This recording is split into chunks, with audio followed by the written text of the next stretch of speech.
I just love this anthem. The majestic sounds of Parry's anthem. I was glad when they said unto me. It is just so regal, so majestic. But do these trappings of power and statehood help us when we come to today, the feast of Christ the King? Christ offers us such a very different view of sovereignty.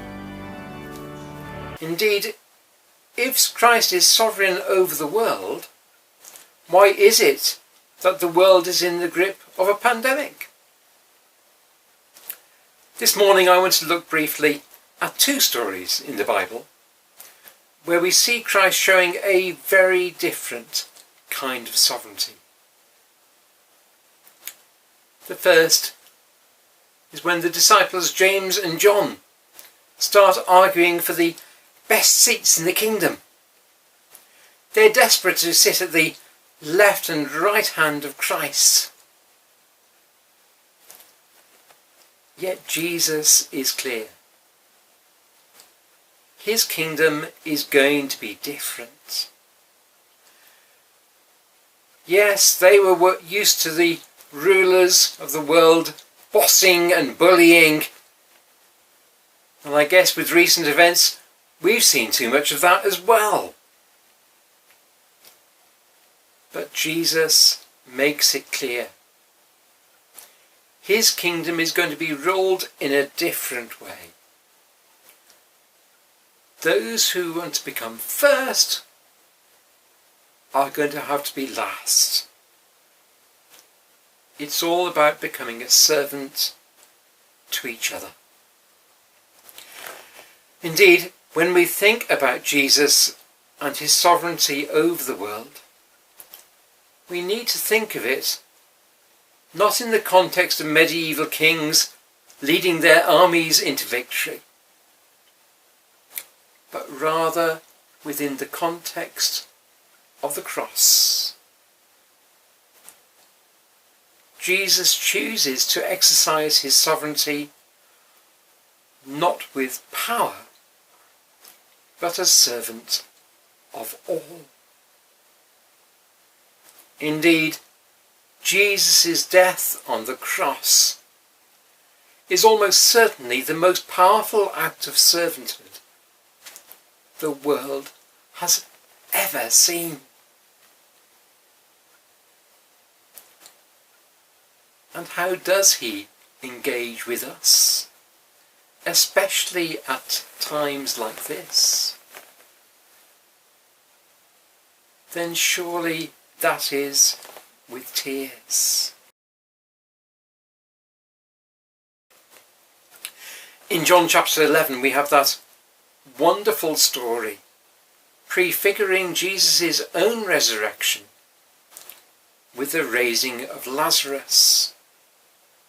It's a most dramatic scene.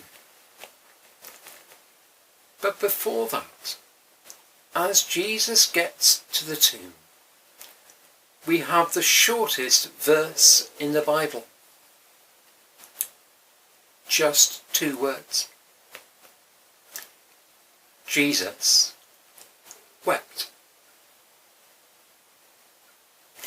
Jesus is so moved by the death of his friend that he turns to tears.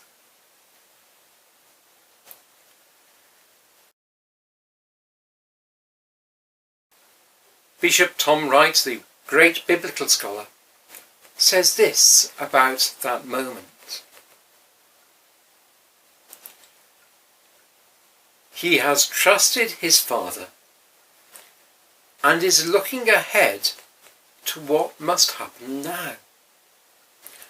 And the way to that goal is through tears.